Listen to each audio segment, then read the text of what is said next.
చిత్తరంగా చూపిస్తాది సంబరాల జాడా. సిన్నోడా ఓ సిన్నోడా సిన్న సిన్న మేడా చిత్తరంగా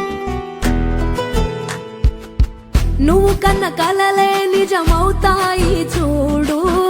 అందుకే ఉన్నడు ఈ నాన్నే తోడు.